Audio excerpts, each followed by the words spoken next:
Selamat malam Bapak Ibu, saudara-saudari yang kelihatan ceria sekali malam hari ini. Ya, seperti yang sudah disampaikan tadi bahwa kehadiran kami di sini membagi sekaligus berdiskusi kita dengan tema yang sangat menarik. Kenapa memilih Buddhisme? Namun sebelumnya saya memperkenalkan diri dulu.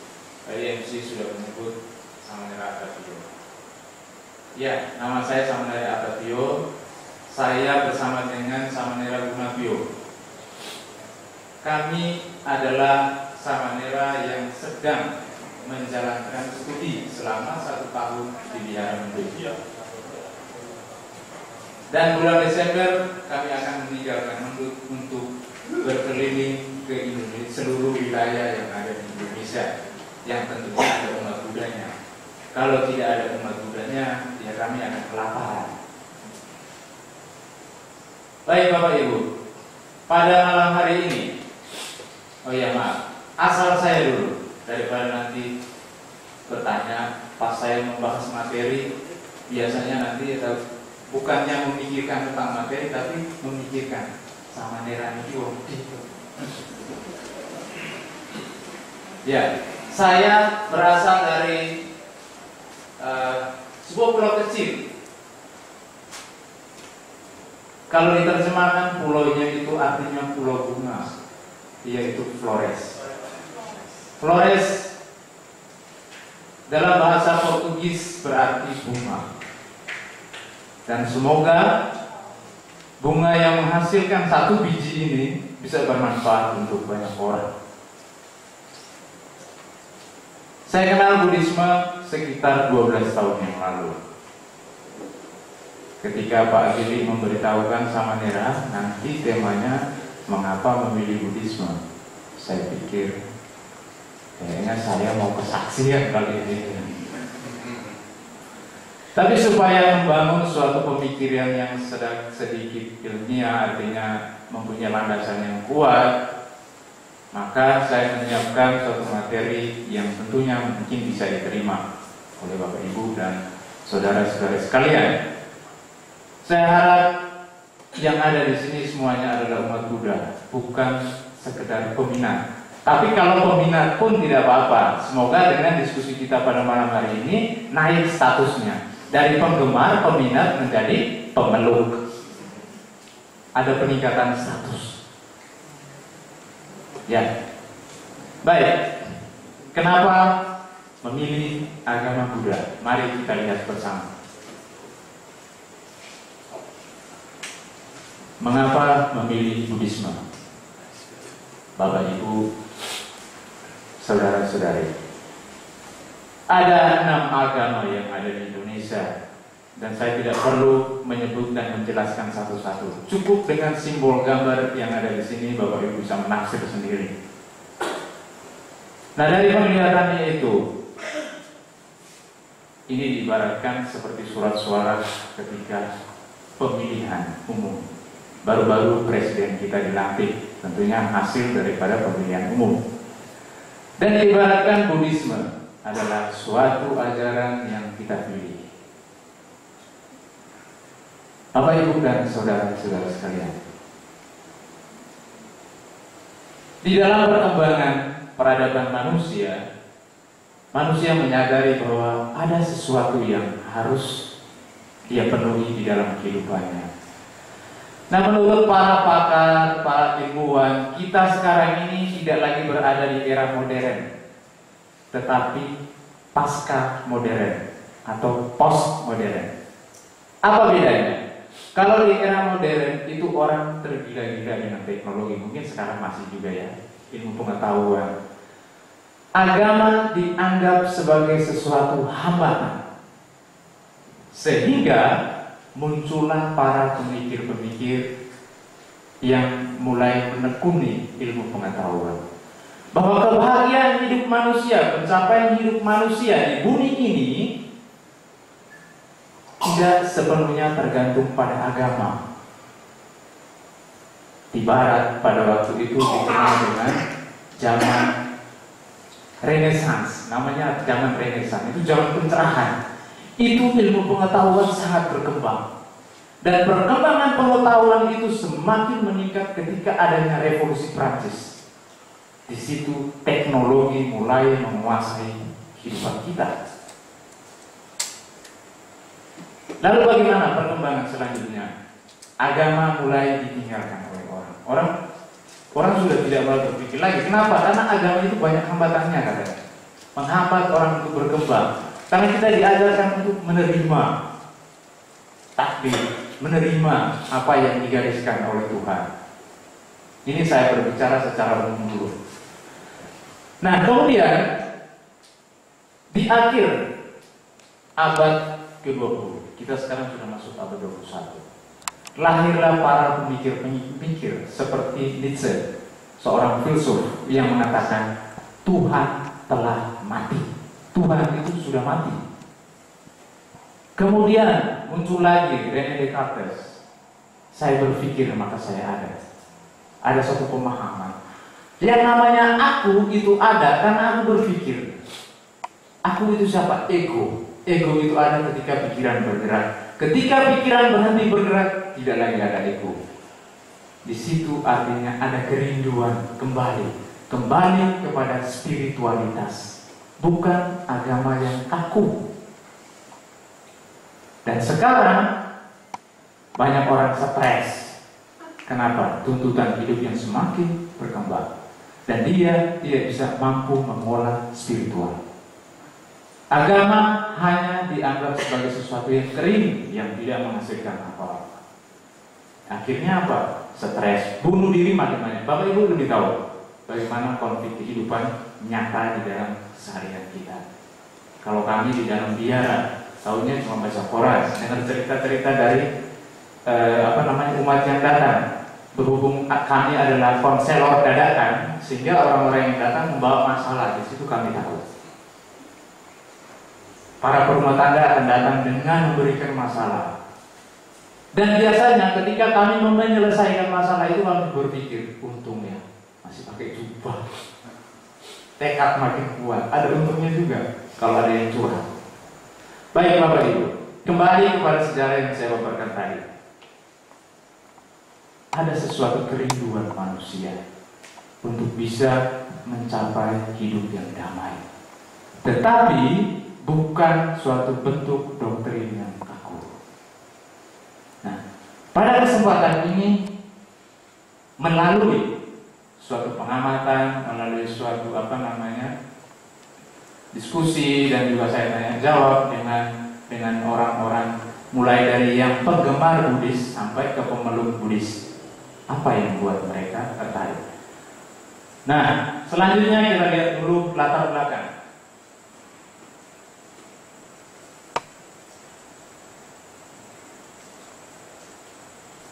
Harapan manusia untuk hidup damai dan sejahtera, bebas dari gangguan. Baik, supaya lebih rileks, saya merasa kurang nyaman dulu, terlalu tinggi. Jadi saya berdiri saja ya Bapak Ibu ya. Baik. Harapan manusia untuk hidup damai dan sejahtera, bebas dari gangguan, seperti yang saya jelaskan tadi.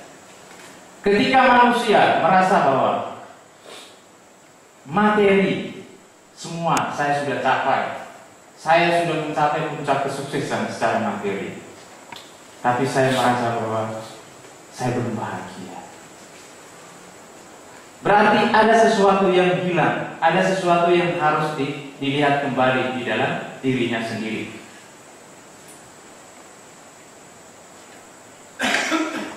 Yang kedua, adanya kekuatan lain di luar kemampuan manusia.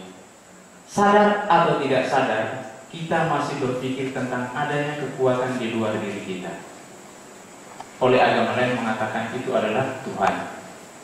Kalau di Buddhis sendiri, hukum karma, hukum kebajikan, hukum-hukum yang lainnya yang mengatur kehidupan kita. Kita masih berada di dalam rotasi itu, berada di dalam lingkaran itu. Selama kita belum mencapai nibbana, kita masih berada di dalam pengaruh kekuatan-kekuatan tersebut. Nah, yang ketiga ini, manusia membutuhkan cara untuk mengatasi setiap konflik kehidupan. Dari permasalahan-permasalahan yang ada, pertanyaannya, bagaimanakah supaya saya bisa bahagia di dalam kehidupan saya sekarang? Itu yang menjadi landasan. Bagaimana supaya saya bisa bahagia di dalam kehidupan saya sekarang ini? Dan salah satunya adalah Buddhisme. Buddhisme sebagai salah satu jalan untuk mengatasi permasalahan yang ada. Bapak, Ibu, saudara-saudari sekalian, kerinduan manusia untuk bisa hidup bahagia, bisa mengatasi permasalahan, mengurangi stres, tidak hanya berpuja bakti, tidak hanya mengikuti agama hanya karena ikut-ikutan atau karena itu warisan leluhur, jadi saya mau ikut, maka belum masuk ke inti Buddhisme.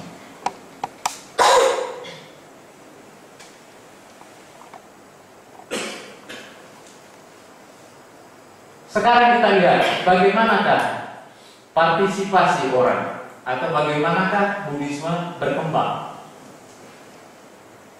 Di Amerika Utara, menurut American Religious Identification Survey, menunjukkan bahwa dari tahun 1990 sampai 2000 perkembangan Buddhisme tumbuh hingga 170%. Sementara di Indonesia dikatakan Buddhisme, agama Buddha itu agama yang kuno, orang Pali. Ini pertanyaan yang sering saya terima ketika ada umat yang mengatakan, bagaimana sama dengan kalau ada orang mengatakan Buddhisme itu agama yang kuno. Saya bilang orang itu belum belajar Buddhisme yang sesungguhnya. Yang dia tahu itu umat Buddha yang pasang bio terus ini tusuk-tusuk begini di depan patung Buddha. Kalau seperti itu ya memang sudah kuno. Tetapi kalau dia masuk lebih jauh tentang Buddhisme, bukankah Albert Einstein pernah mengatakan, kalau saya dipaksa untuk beragama, saya akan memilih Buddhisme. Einstein, seorang ilmuwan sejati. Dan data menunjukkan bahwa sekarang di Barat itu sedang berkembang agama Buddha, ajaran Buddha, Buddhisme diterima di sana. Kenapa? Karena itu sesuai dengan kebutuhan mereka di sana. Sekarang kita lihat di Australia, menurut Bureau of Statistics, dalam kurun waktu tahun 1991 sampai 2006 perkembangan Buddhisme meningkat 109,6% dan berada pada urutan yang kedua setelah agama Kristen. Perkembangan Buddhisme di Australia jauh lebih cepat daripada di tempat lain. Dan di UK menurut Buddhist Organization, sebuah komunitas kecil namun sedang bertumbuh yang didukung oleh banyak peminat. Sebagian besar adalah orang-orang yang berbalik keyakinan, domba-domba yang tersesat di jalan yang benar, termasuk salah satu domba yang sedang berdiri di hadapan Bapak Ibu.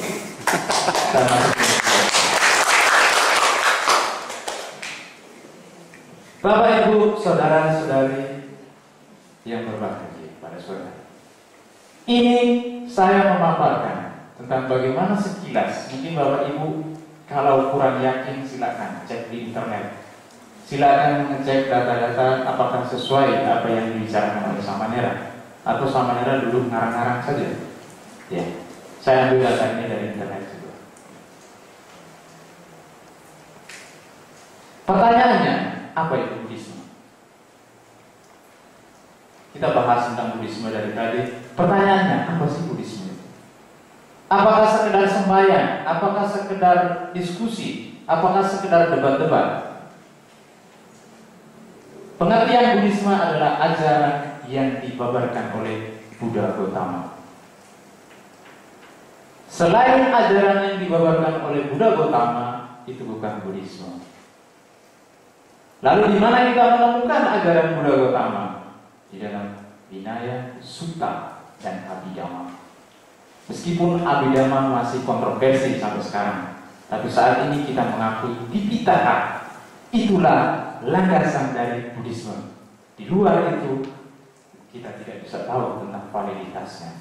Jadi kalau mau belajar Buddhis yang sesungguhnya, ada di Tipitaka.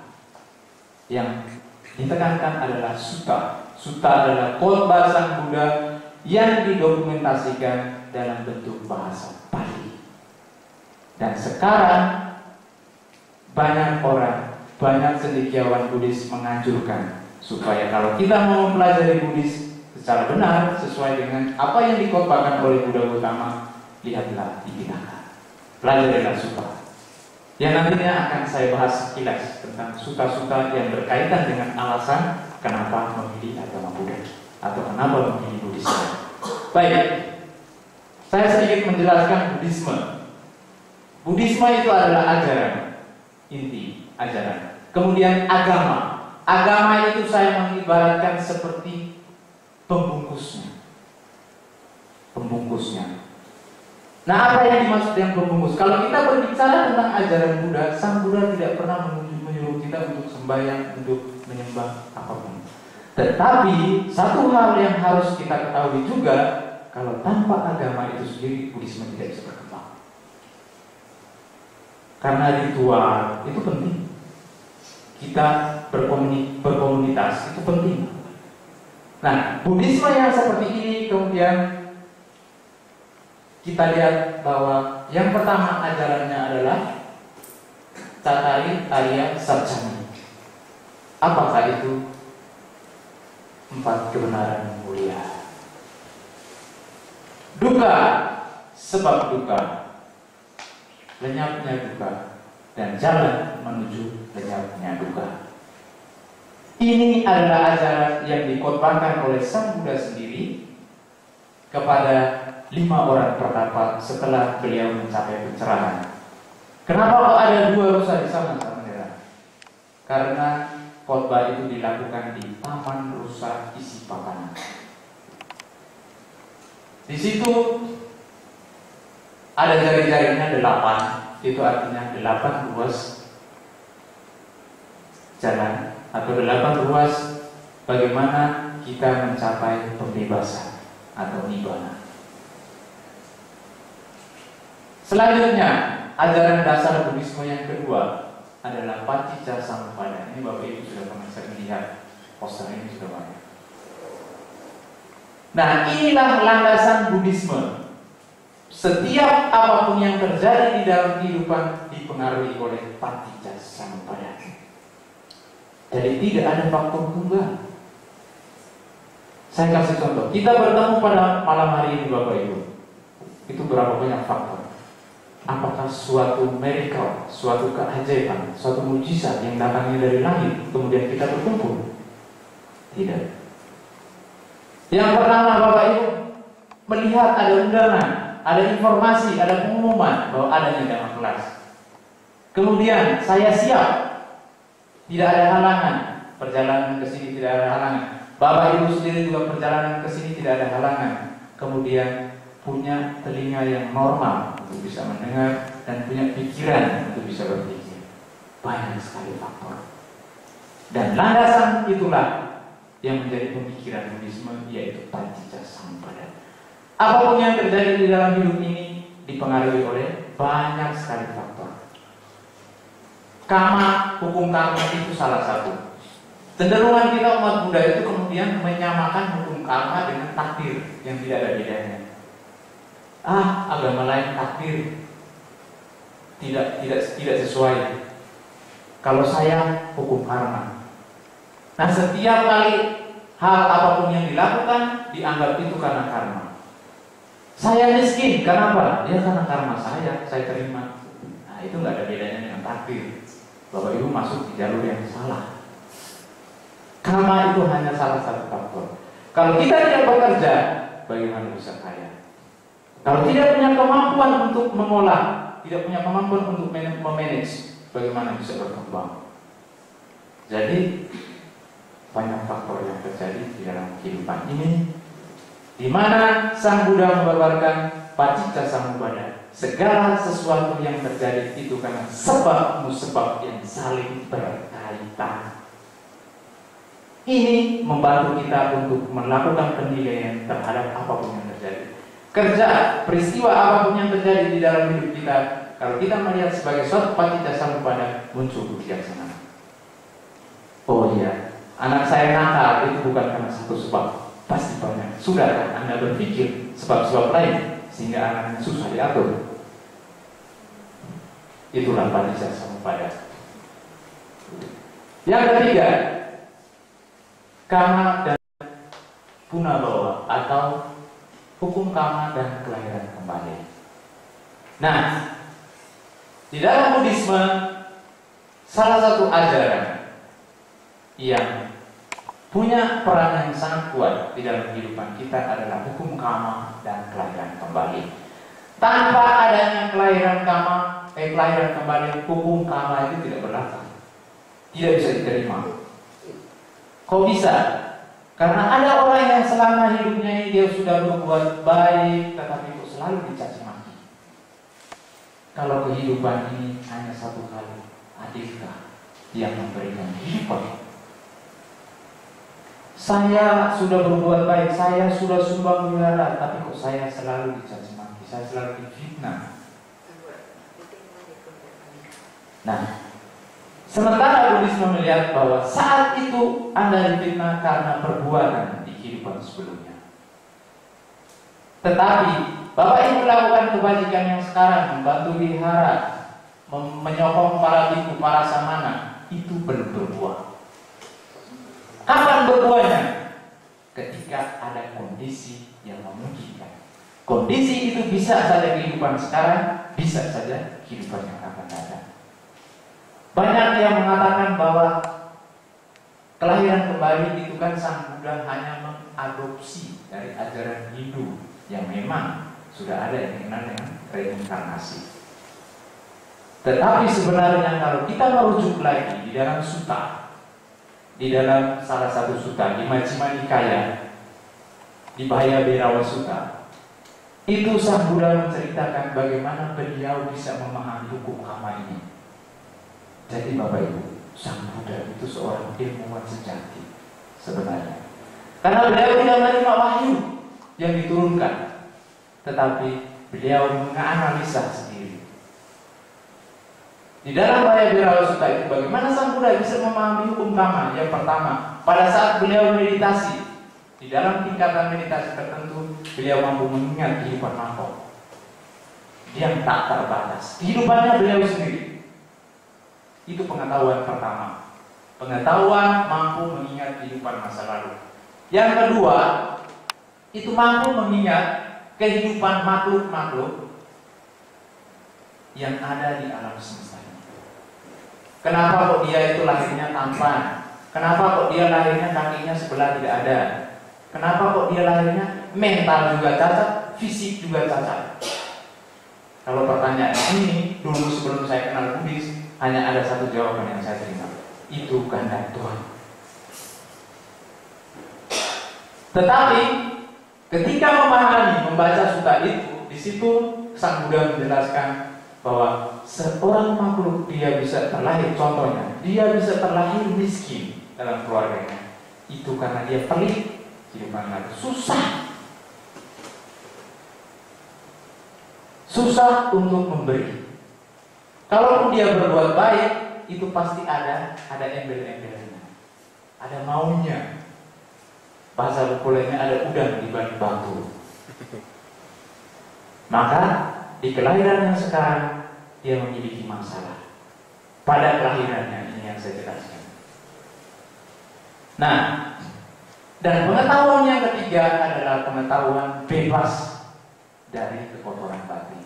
Ada 3 pengetahuan yang dimiliki oleh sang Buddha. Yang utama, sebenarnya ada lagi, ada 6, tapi yang ini yang utama. Yang pertama, mampu mengingat kehidupan masa lalu, beliau sendiri mampu mengingat kehidupan makhluk-makhluk lain.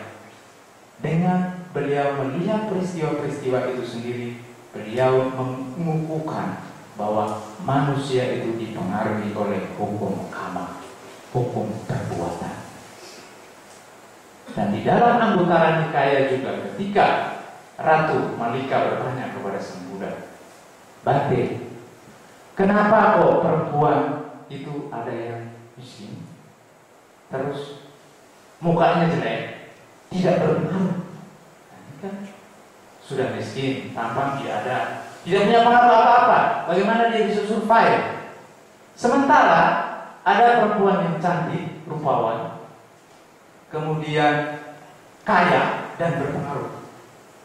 Kalau kita bertanya tentang keadilan, di mana keadilan itu?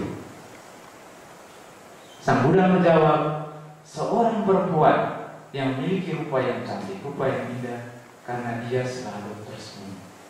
Dia selalu membuat orang lain itu bahagia yang ada di dekatnya. Tidak pernah punya pikiran yang negatif terhadap setiap orang.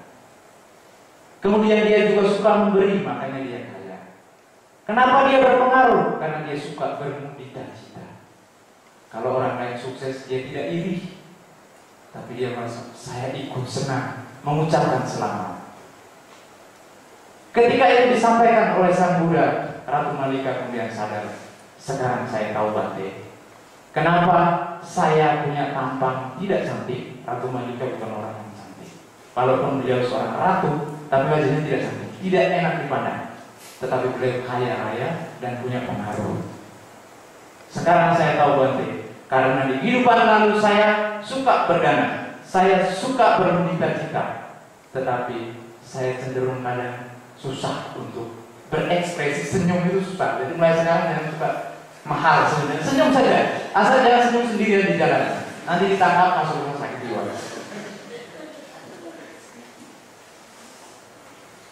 Dan kalau bisa kita lihat lagi, benar juga, tanpa harus tunggu kelahiran mendatang. Kalau ibu senyum, itu ketinggian mukanya.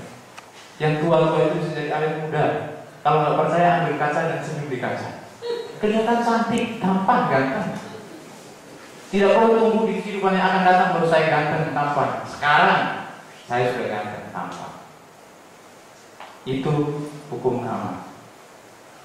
Dan yang terakhir dari apa yang kita sebut dengan Buddhisme, ada 4 dasar ajarannya itu, yaitu anicca, dukkha, anatta. Ini sangat populer sekali. Ini adalah hukum atau apa yang disebut dengan sifat, karakter daripada kehidupan kita. Yang menarik itu adalah yang terakhir, anicca. Kita tahu soal perubahan. Perubahan-perubahan itu kalau kita tidak lepas, kita tidak ikhlas, maka menimbulkan duka. Bukan perubahan itu yang menjadi duka, bukan perubahan itu yang menjadi penderitaan, tapi ketika kita melekat, menggenggam kuat-kuat terhadap anaknya, istrinya, suaminya, ketika berpisah, di situ ada duka yang berkepanjangan. Dan yang terakhir itu anatta.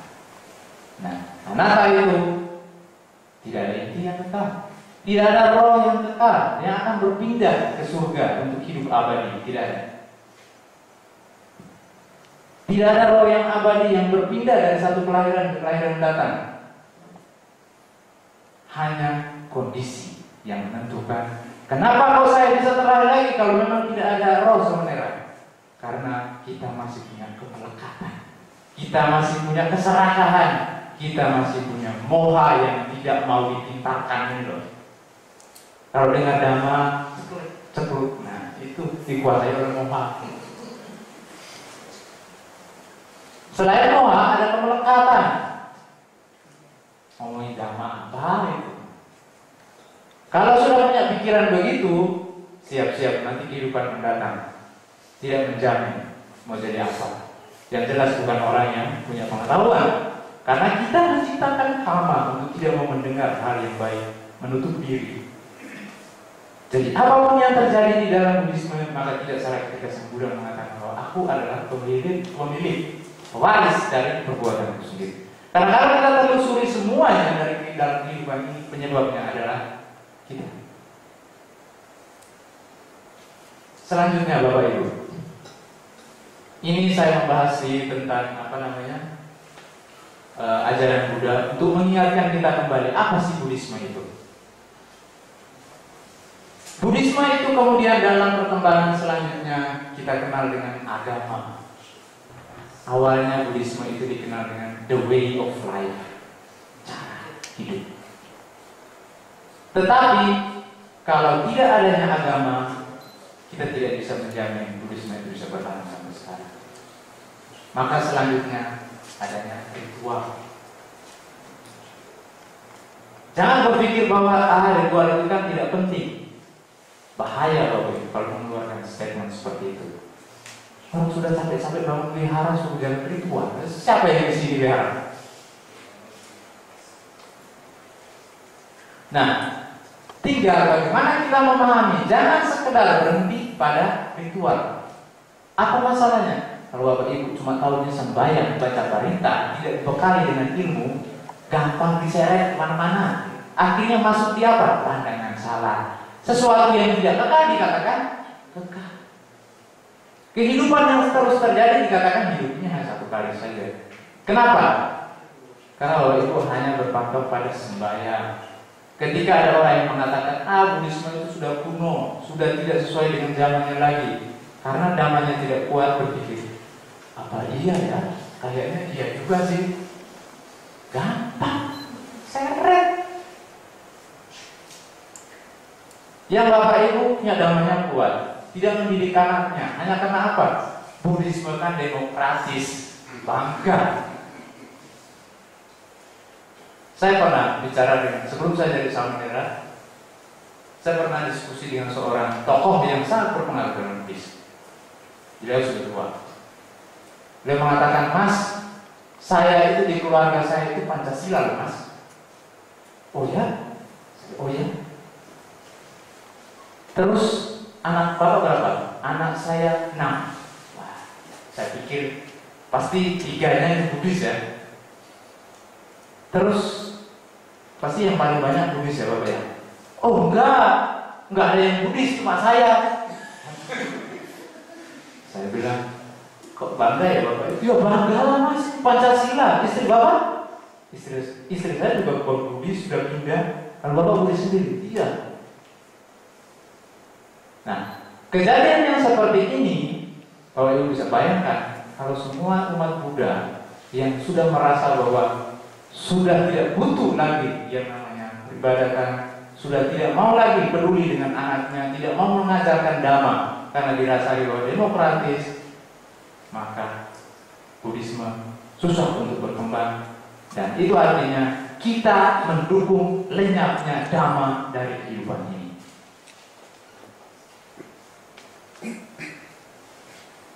Bapak Ibu, saudara-saudari sekalian, kita lanjut. Alasan menjadi bagian dari umat Buddha. Nah, kalau yang sebelah sana itu Samanera Dinapio.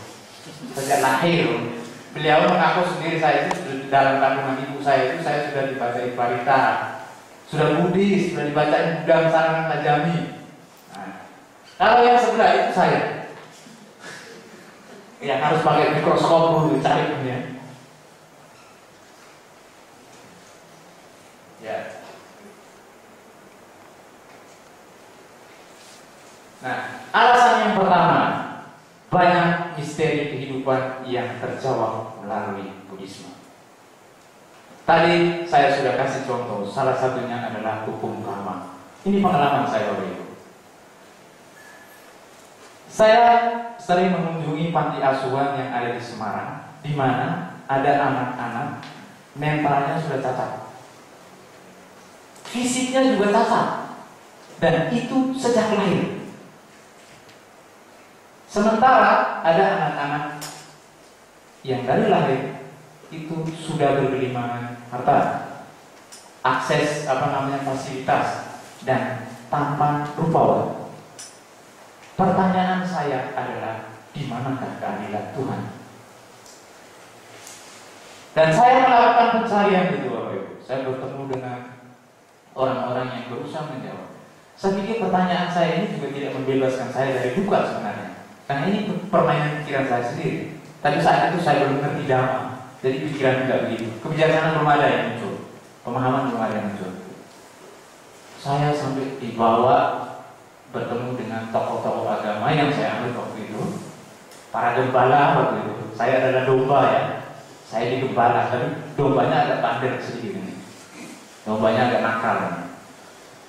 Tetapi saya tidak menemukan suatu jawaban yang memberikan suatu penalaran yang bisa diterima, walaupun saya sendiri belum bisa memahami hukum karma yang sesungguhnya.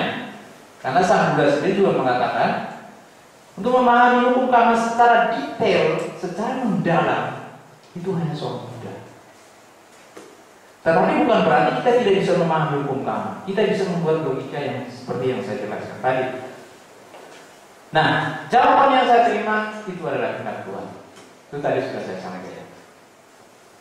Ketika saya bertemu dengan Buddhisme, ternyata di sana dibahas adanya hukum karma dan penyembah lahir atau punarbawa atau kelahiran kembali. Itu dalam bahasa Inggris dikatakan make sense, cocok. Gitu. Kenapa? Kenapa seseorang ini bisa lahir dengan cacat mental, fisik? Ya karena di kehidupan yang lalu dia pernah melakukan perbuatan-perbuatan yang menyakiti makhluk lain. Kemudian dia suka minum alkohol. Nah, bagi yang suka minum alkohol itu hati-hati. Nanti kalau kelahiran mendatang bisa jadi tidak waras, ada gangguan mental, kesadarannya. Nah, kejahatan-kejahatan yang dilakukan pada kehidupan lalu ini ketika dia terlahir sekarang menjadi orang yang menderita, itu bukan salah siapa-siapa. Ketika saya memahami itu, Bapak Ibu, saya menitikkan air mata. Saya merasa bahwa ada yang ajaran yang begini. Karena waktu saya SD sampai SMP sampai SMA dikatakan agama Buddha itu agama kuno, itu sudah didoktrin saya itu. Agama Buddha itu agamanya kuno. Kenapa? Sembahyang di patung. Tapi saya tidak tahu perjalanan hidup. Ketika saya masuk tinggal di Semarang, ada hal-hal seperti itu yang kemudian mengangkat saya untuk memahami hukum karma. Dan itu sesuai bagi saya. Yang kedua, segala sesuatu memiliki sebab akibat yang berkaitan dan tidak ada sebab tunggal. Ketika melakukan sesuatu, biasanya orang kemudian berpikir, ya inilah sudah kehendak Tuhan, mau bagaimana lagi? Ini sudah takdir saya. Atau kemudian mempersalahkan pihak lain di luar diri kita.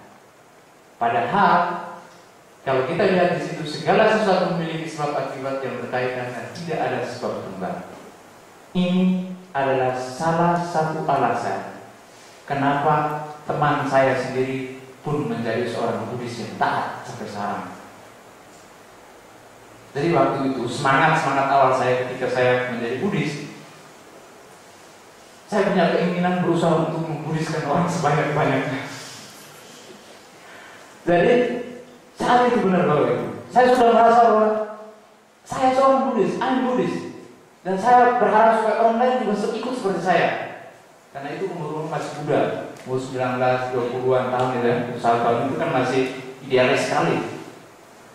Dan banyak juga yang ternyata terseret. Dan terseretnya itu Bapak Ibu bukan hanya mereka sendiri.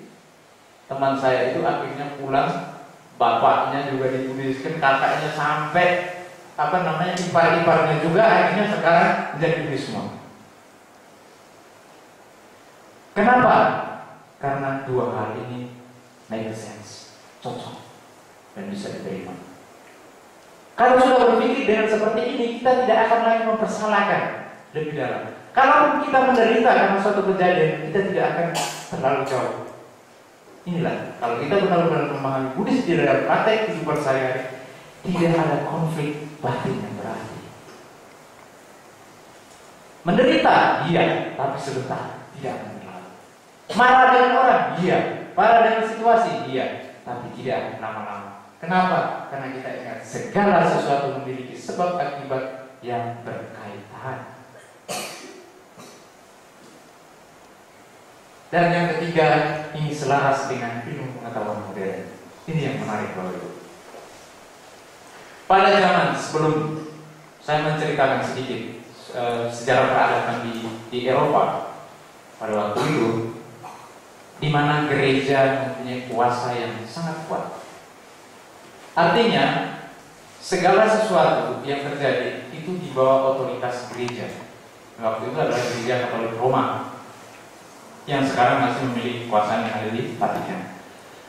Pada waktu itu dikatakan bahwa bumi ini datar, dan siapapun yang mengatakan kalau bumi ini tidak datar pasti akan dibakar, dibunuh. Dan salah satunya adalah seorang pastor, namanya Pater Bruno.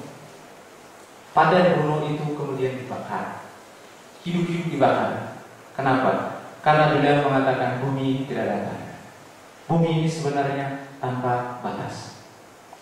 Bahkan dia mengatakan bahwa sebenarnya bumi ini bulat. Tapi beliau belum melakukan suatu penjelasan secara ilmiah karena beliau adalah seorang pastor. Selanjutnya adalah Kopernikus. Kopernikus dengan tegas melalui penelitian beliau mengatakan bumi ini bulat. Dihukum juga Bapak Ibu. Kenapa? Karena ajarannya, penemuannya bertentangan dengan doktrin yang sudah baku. Lalu sekarang kita bertanya, apakah bumi ini datar? Bulat. Sang Buddha sudah mengatakan bahwa kehidupan di alam semesta ini tidak hanya satu. Ada tak terhitung tata surya yang ada di semesta ini. Dan bagaimana dengan ilmu pengetahuan sekarang Bapak Ibu?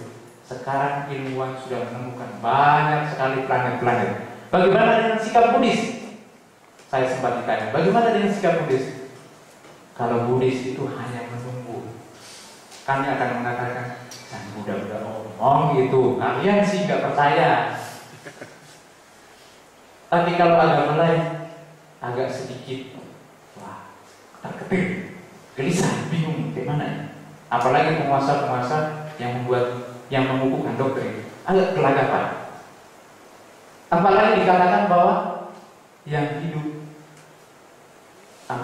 makhluk manusia itu tidak hanya ada di bumi ini, ada di semesta yang lain, itu masih ada. Lalu bagaimana dengan Adam sebagai manusia pertama? Bingung lagi. Kalau Buddhis bagaimana? Sang Buddha sudah bilang, tak terhitung tata surya dan makhluk-makhluk seperti ini banyak. Makanya kenapa kok manusia lahir pula kok penduduknya tambah banyak? Ya bisa saja mereka yang di tata surya lain di sana karena karmanya lahir di sini jadi banyak. Nyambung. Pertanyaan, kenapa kok kalau kelahiran ulang penduduknya tambah banyak? Ya karena yang tata surya dan lain nanti akan para ilmuwan temukan mungkin ada alien dan selain sebagainya. Karena kondisi yang kuat mereka lahir dari sini dan tambah banyak. Kenapa kok dinosaurus itu punah? Karena dia sudah berevolusi dan mungkin kita ini adalah dinosaurus yang dulu. Karena sudah punah. Dan inilah sesuai selaras dengan ilmu pengetahuan modern. Itulah kenapa Einstein mengatakan bahwa Buddhisme selaras dengan ilmu pengetahuan. Menekankan pada pelatihan pikiran yang tersistematis. Itu kita bicara tentang metafisika yang utama. Sekarang kita berbicara tentang yang ada di dalam kehidupan sehari-hari. Sang Buddha dengan jelas mengatakan di dalam Dhamma Pada, segala sesuatu yang terjadi itu bergantung tentang bagaimana kita berpikir. Kalau kita berpikirnya baik, positif, maka yang terjadi adalah hal-hal yang positif. Makanya yang sekarang lagi tren kalau ada masalah, berusaha untuk berpikir positif. Positif thinking. Itu yang sangat membantu. Dan para psikolog juga menekankan kekuatan positif thinking. Dan itu Sang Buddha sudah menekankan bagaimana pikiran ini mempengaruhi hidup kita. Lalu bagaimana dengan Buddhis? Sang Buddha mengajarkan supaya kita bisa memperoleh kebahagiaan di dalam hidup ini, kita harus melatih pikiran kita. Dengan apa? Meditasi. Sebelum meditasi kita menjalankan sila, itu kita mengisi kotoran batin yang kasar. Supaya lebih bersih lagi, maka kita meditasi. Dan proses pencapaian proses pelatihannya itu juga mulai dari samatha dulu, ketenangan, setelah itu vipassana, pandangan. Itu secara sistematis tercatat di dalam sutta. Bukan karang-karangan orang belakangan, bukan tafsir-tafsir belakangan. Itu sabda Sang Buddha. Memberikan kesempatan yang seluas-luasnya untuk bereksperimen. Nah inilah wacana yang ditawarkan oleh Sang Buddha. Ketika guru-guru agama lain mengatakan, kamu harus percaya, ikutlah saya. Saya yang menyelamatkan kamu. Sang Buddha justru mengatakan, kamu harus menyelidiki Tathagata. Kamu harus selidiki dulu Buddha, jangan main percaya. Itu di dalam salah satu sutta, beliau mengatakan, selidikilah apakah Sang Bhagawa, Sang Buddha benar-benar sudah mencapai pencerahan. Murid-muridnya bertanya, bagaimana Bante? Dengan menggunakan penglihatan dan pendengaran. Artinya Bapak Ibu, ketika Bapak Ibu mengagumi seseorang, jangan langsung percaya. Itu yang ditekankan Sang Buddha. Lihat dulu perilakunya bagaimana. Apakah sesuai dengan omongannya, ataukah hanya omong-omong saja, tidak pelaksanaannya tidak ada. Kemudian di dalam kesehariannya itu diselidiki. Dan itu dianjurkan oleh Sang Buddha ketika orang-orang datang berguru kepada beliau. Beliau mengatakan jangan percaya dulu. Kamu harus lihat dulu apakah yang dikatakan Tathagata ini sesuai dengan perilakunya. Kemudian yang menarik, salah seorang hartawan namanya Upali. Upali ini sangat pintar. Beliau menyokong para petapa-petapa Jainisme pada waktu itu. Nah, dia mau berdebat dengan Sang Buddha. Ceritanya dia mau supaya Sang Buddha ikut dia. Upali ini dari ajaran lain. Dia datang mempengaruhi Sang Buddha supaya Sang Buddha itu ikut Upali. Begitu berdebat dengan Sang Buddha, ternyata bukan Sang Buddha yang ikut dia yang jadi murid Sang Buddha mati. Masalah masuk perangkap. Begitu dia masuk menjadi murid Sang Buddha mengatakan, Upali, kamu jangan terburu-buru. Kamu adalah orang yang terkenal di kota ini. Apa kata orang kalau kamu menjadi muridnya Sang Bhagawa? Kamu harus pikirkan dulu. Upali itu kaget. Bante, ini kalau saya masuk di aliran lain, saya akan diarak-arak keliling kota. Saya akan disuruh kesaksian di seluruh kota. Tapi kok Bante justru mengatakan saya untuk berpikir lagi. Saya makin mantap Bante.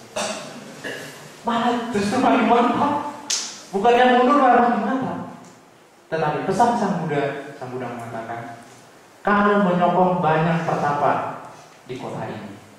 Jangan sekali-kali kamu tinggalkan. Walaupun kamu sekarang mau menjadi murid awamnya Buddha, tetapi tugas kamu untuk menyokong petapa aliran lain tetap kamu lakukan. Karena itu karma baik buat kamu. Itu yang kita pelajari dari Sang Guru. Memberikan kesempatan seluas-luasnya bereksperimen. Itu mencari tahu lebih dalam. Tidak hanya percaya, tidak mengatakan Sang Buddha tidak mengatakan akulah yang menyelamatkan kamu. Percayalah kepada saya maka kamu akan diselamatkan. Itu tidak berlaku. Lanjut. Definisi yang jelas tentang apa itu kesucian dan bagaimana mencapainya. Oh iya. Orang mengatakan suci-suci di luar sana. Apa sih suci itu? Sang Buddha sudah mendefinisikan. Kalau kita menjalankan ajaran Buddha, itu ada tingkatan-tingkatan kesucian yang kita dapat hingga mencapai terakhir arahat.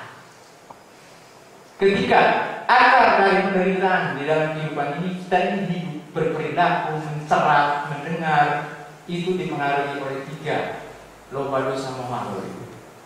Selama kita masih punya keserakahan, masih punya kebencian, masih punya kebodohan batin, kita belum mencapai yang namanya suci. Sehingga definisi kesucian di dalam Sang Buddha itu jelas. Kalau ada orang-orang yang mengaku bahwa saya orang suci, benarkah pertanyaannya? Oh, suci kok masih marah-marah, suci kok senangnya klenik-klenik. Berarti di dalam Buddhisme itu tidak cocok. Karena orang suci itu terbebas dari 3 kotoran batin, loba, dosa, moha. Yang di dalam Patijasa digambarkan ayam, ular, dan babi. Kalau itu lenyap di dalam batin kita, maka kita mencapai kesucian. Jelas definisinya.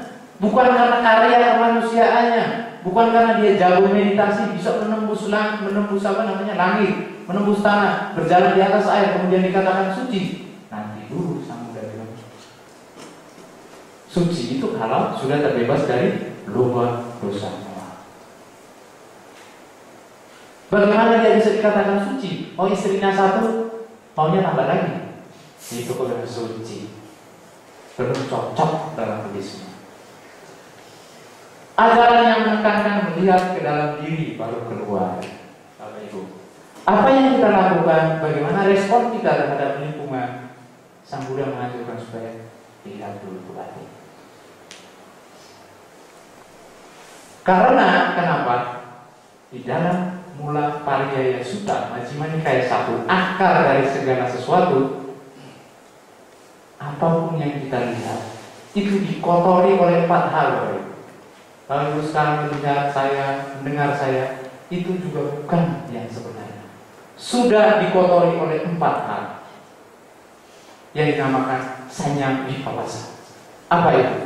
Menganggap sesuatu yang tidak indah menjadi indah. Subha, asubha menjadi subha. Menganggap sesuatu yang tidak menyenangkan sangat menyenangkan. Menganggap sesuatu yang tanpa aku ada aku di dalam. Ini persepsi pertama, tahap pertama. Tahap keduanya namanya konsepsi. Itu memasuki dikotori oleh 3 lagi. Apa itu? Tanha, nafsu keinginan, diti, pandangan, dan yang ketiga ini mana. Mana itu menganggap bahwa oh, orang itu lebih hebat dari saya. Oh, saya lebih hebat dari dia. Itu mana? Ketika kita mendengar tanpa kesadaran itu kita dikonsepsikan itu. Maka ketika kita bertindak dianjurkan supaya lihat ke dalam hati sebelum menjudge. Itu dibabarkan oleh Sang Buddha. Ada ilmu psikologinya. Jadi kalau kita mempelajari Buddhis secara mendalam, kita tidak butuh lagi psikolog, psikiater dulu. Tinggal mau atau tidak kita belajar ajaran Buddha yang sesungguhnya. Menitik beratkan pada pembebasan dari duka secara psikologis. Nah, Sang Buddha mengatakan dari dulu hingga sekarang yang kuajarkan adalah tentang duka dan akhirnya duka. Majjhima Nikaya 22, Sang Buddha mengatakan begitu. Patijasa kama tumiba lahir, itu arahnya supaya apa?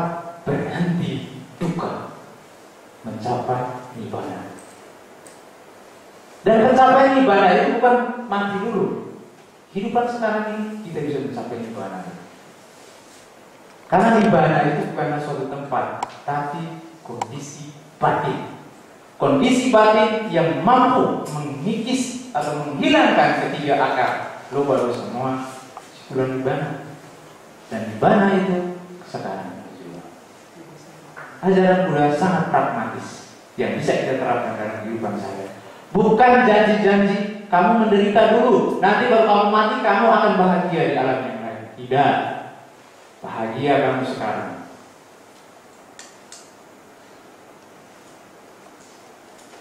Salah satu acuan untuk memahami ajaran spiritual lain, ini menarik Bapak Ibu.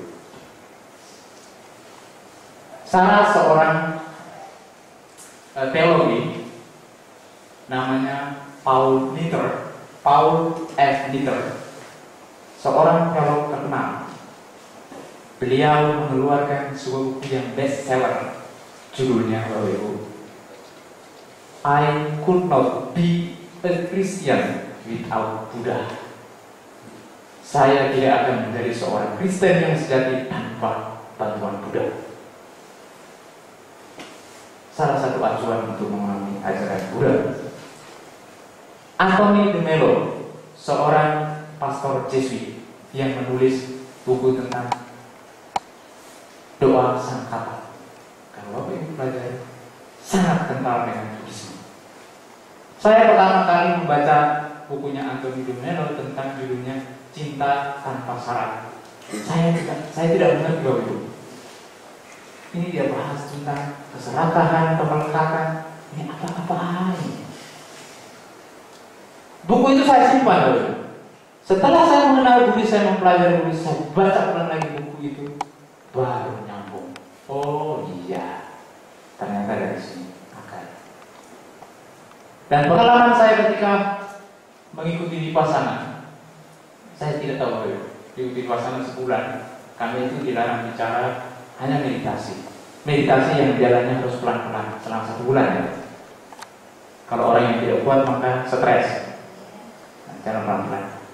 Ketika saya sendirian yang muncul Bapak itu ayat-ayat Injil semua. Yang muncul ayat-ayat Injil semua. Itu kalau saya tidak menyadari realita, saya akan mengatakan Tuhan sedang berkarya di dalam hidup saya sekarang. Nah, saat itu muncul ayat-ayat itu, kemudian yang menarik ada tafsiran ulang, Bapak Ibu. Dan selalu saya ingat, dari ketika ada kunjungan para pendeta muda, para calon pastor, para suster datang ke Mendut, biasanya pandangannya suruh, kata Tio, tolong diterima, karena saya punya sejarah yang sama dengan para tamu yang datang. Jadi di situ saya bisa mengatakan bahwa ada satu ayat ketika Tuhan Yesus mengatakan sangat sulit seorang kaya masuk surga, lebih susah seekor unta memasuki lubang jarum. Gimana cara menafsirkannya? Unta yang sebesar itu masuk lubang kecil ini gampang dibandingkan orang kaya masuk surga. Waduh. Dari dulu saya tidak mengerti. Pasti pasangan Bapak Ibu. Sama, oh iya. Yang dimaksudkan dengan Yesus itu bukan kekayaan materi, tetapi kita kaya dengan keserakahan. Kita mau ini, mau. Benci sana, benci sini. Kekotoran batin itu kita lekat erat-erat di dalam batin kita. Dan karena kita tidak mau melepas, bagaimana kita bisa masuk ke kerajaan surga? Lalu apa itu kerajaan surga? Kerajaan surga adalah kedamaian. Oh iya, cocok juga. Saya jelaskan itu kepada mereka. Oh, bisa masuk akal sama mereka. Ajaran lain bisa dipahami dengan pola pikir Buddhis. Dan itu tidak hanya saya dan tidak hanya orang-orang lain. Banyak sekali orang-orang, mulai dari teman-teman saya yang Muslim yang tadinya mungkin sangat keras setelah mempelajari Buddhis, mereka tidak mau ganti agama atau mengaku sebagai Buddhis, tidak, karena mereka melihat Buddhis sebagai kehidupan, dan itu sangat membantu mereka untuk memahami ajaran mereka.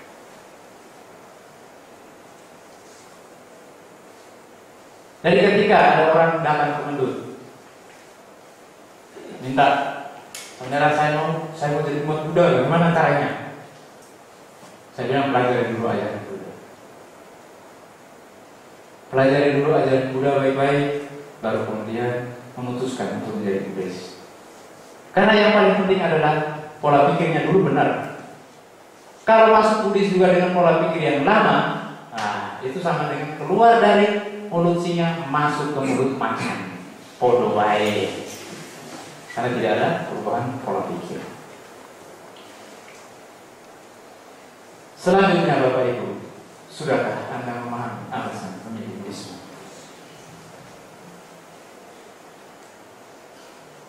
Inilah yang bisa saya uraikan di dalam Dhamma Kelas pada malam hari ini.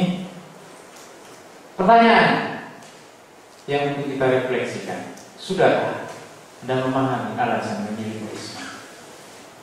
Tentunya penjelasan yang tadi saya sampaikan ada perubahan. Kalau masih sama, ya bukan, kondisinya belum mendukung.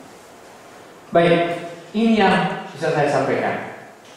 Selanjutnya, kesempatan kepada Bapak Ibu untuk memberikan pertanyaan atau mungkin menyanggah, wah tidak benar sama alasan seperti itu. Kalau menurut saya begini, silakan.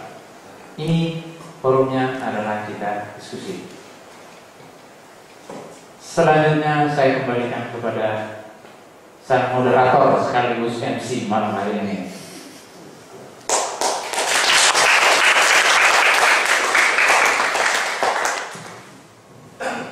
Wah, sangat luar biasa sekali. Tepuk tangan yang meriah untuk Samanera Akbar. Terima kasih kepada Samanera Tapio. Selanjutnya kita kesempatan untuk kepada Bapak Ibu Jadadama untuk bertanya, untuk mengajukan pertanyaan. Mungkin ada unek-unek atau apapun, silakan langsung menuju ke medium telah disediakan. Sebutkan nama dan langsung pertanyaan. Silakan.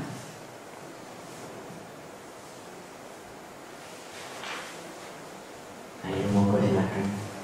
Tentunya pasti banyak pertanyaan dari tadi. Samanera Tapio menjelaskan begitu jelas, begitu gamblang. Tentunya akan muncul pertanyaan, kok bisa begitu? Oh, kok bisa begini tadinya? Silakan. Ayo yang muda-muda mungkin mengawali dulu.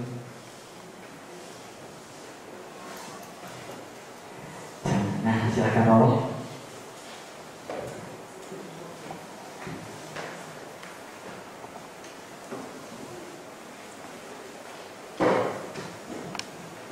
Selamat malam.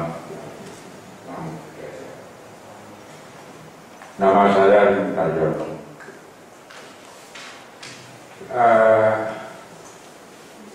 Apakah ada ringkasan daripada apa yang telah disampaikan atau dipaparkan secara jelas oleh Samanera tadi, tapi dirangkai menjadi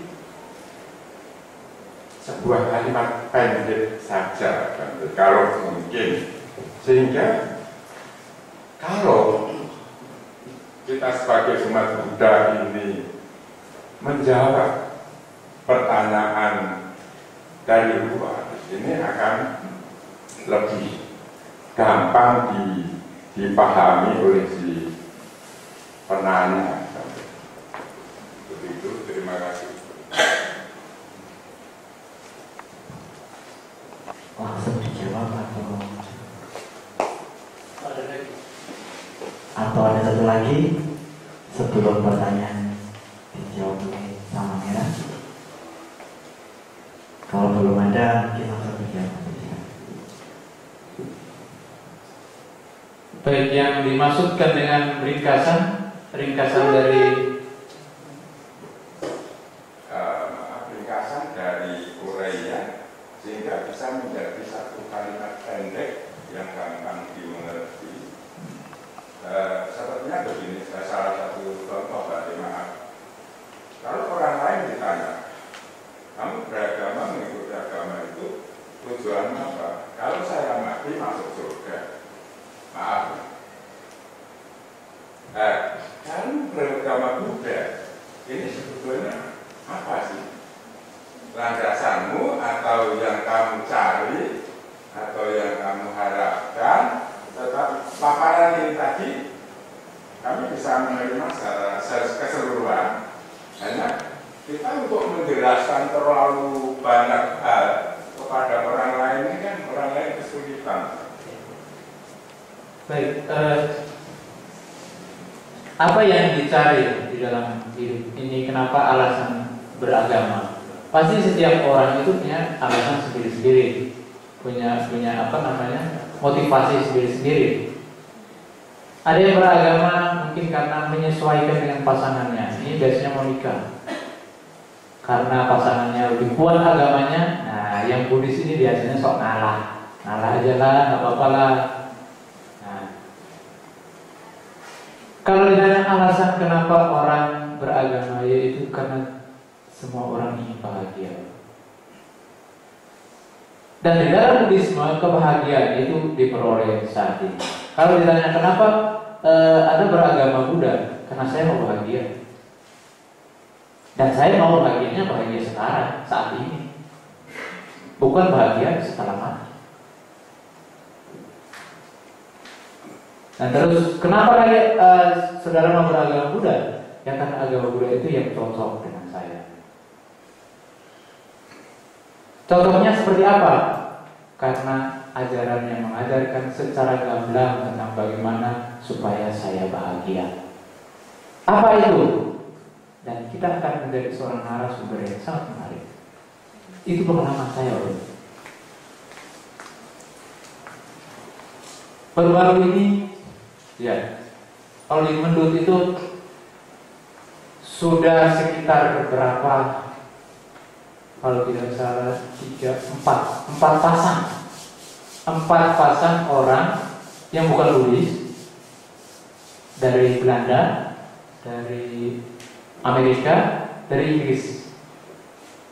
Yang terakhir dari India, tetapi tinggalnya di Inggris. Nah, saya bertanya kepada mereka, kenapa mereka memutuskan? Mereka ini agamanya lain-lain semua dulu. Jadi suaminya itu Yahudi, istrinya Katolik. Tetapi minta keberkahannya Buddhis. Yang satunya Hindu, kemudian istrinya Kristen, minta suruh saya berkah kasih pengarahan ala Buddhis. Oh ya, saya siap, saya bilang.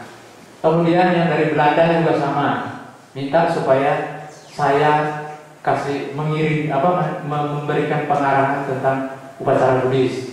Diberkati juga pakai ala Buddhis. Saya kemudian biasanya saya bertanya kepada mereka, kenapa kok kamu pilih Buddhis?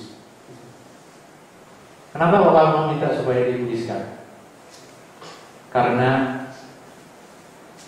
ajaran Buddhis, ajaran Buddha itu yang cocok pada zaman sekarang ini. Contohnya apa? Sekarang ini kita tidak bisa pungkiri masalah yang kita hadapi sekarang adalah stres, depresi. Dan agama mana sih yang bisa membantu kita supaya keluar dari stres dengan suatu metode yang sangat jelas, yaitu ada di Buddhisme dengan meditasi. Oh iya. Dan mereka itu sampai sekarang juga masih sering kontak juga via email. Dan mereka bertanya lebih banyak tentang Buddhisme. Dan di situ saya menjelaskan seperti yang saya jelaskan tadi. Nah, salahnya apa? Apa yang mereka kurang jelas? Itu yang kita jelaskan. Artinya tergantung dari masalahnya mereka. Masalahnya mereka apa? Kalau mereka bingung, kalau mereka tanya alasan kita menjadi agama Buddha, ya seperti tadi. Penyakit yang sekarang dihadapi orang modern, orang sekarang ini adalah stres, frustasi. Banyak orang bunuh diri karena tidak bisa menerima kenyataan hidup. Dan salah satu ajaran yang bisa mengajarkan kita untuk bebas dari stres itu adalah Buddhisme. Dan itu mereka akan lebih tertarik. Oh iya, kalau yang serius itu akan terus cari tahu. Tapi kalau kita sendiri kemudian tidak punya pengetahuan, kalau tidak, kita justru kasih penjelasan, yang tidak ada bedanya dengan yang mereka anut. Sami mawon maksudnya. Ya, orang tetap akan menganggap bahwa Buddhisme kuno, tidak sesuai, tidak relevan. Jadi apa yang bisa kita jelaskan? Yang kita jelaskan itu hal-hal yang ada di keseharian kita. Jangan berbicara tentang sesuatu yang jauh-jauh. Tapi kamu stres nggak? Stres saya. Mau nggak berhenti dari stres? Mau. Ada ajaran Buddha, ada loh cara berhenti dari stres. Kalau mau, ayo kita meditasi, saya ajar. Simple dan menusuk itu saya pikir. Itu yang bisa saya sampaikan. Baiklah, itu dari pertanyaan Romo yang teman-teman dapat jawab. Monggo silakan kita buka lagi pertanyaan berikutnya. Yang ingin bertanya silakan langsung menuju ke podium. Ayo silakan, ya silakan saudara kiri.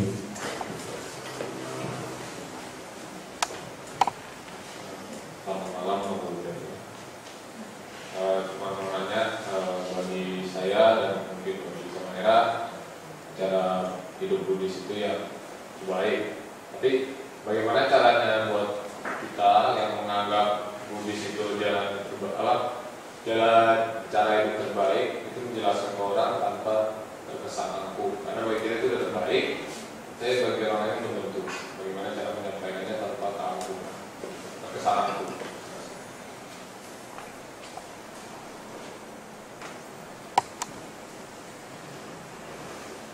Silakan.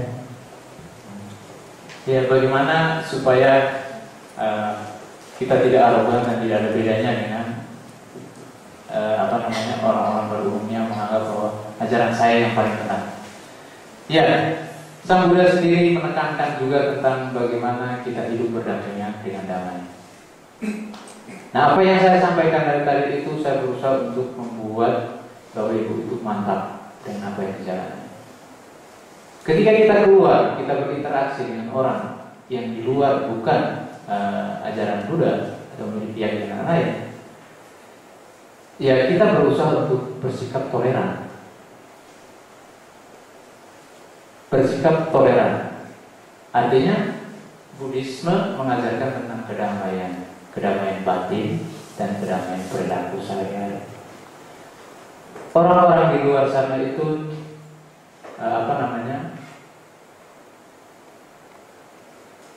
lebih peka ketika melihat tingkah laku kita yang tenang, yang damai dalam keseharian kita, tanpa kita memberikan suatu penjelasan yang mendetail.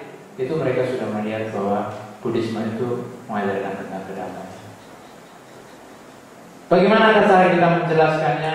Ya, kita menjelaskan sesuai dengan sesuai dengan ajaran Buddha yang menekankan tentang kebebasan untuk menentukan pilihan.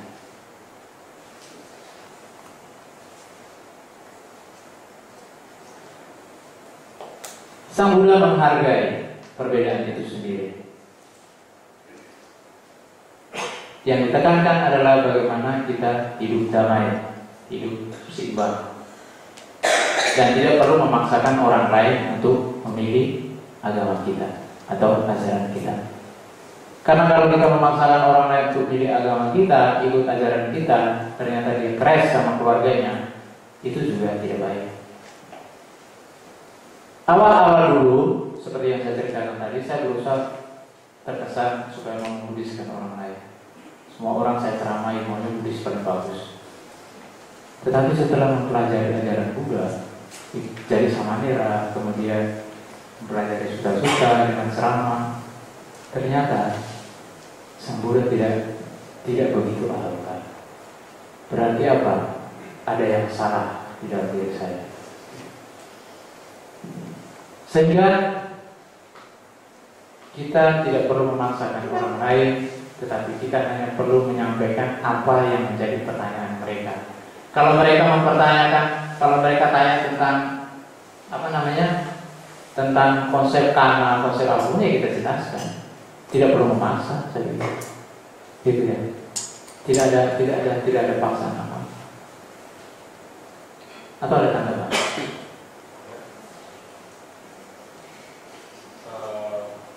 Kalau orang nanya, kita jawab. Kan misalnya nggak Kita yang ngerti, mereka yang tidak mengerti.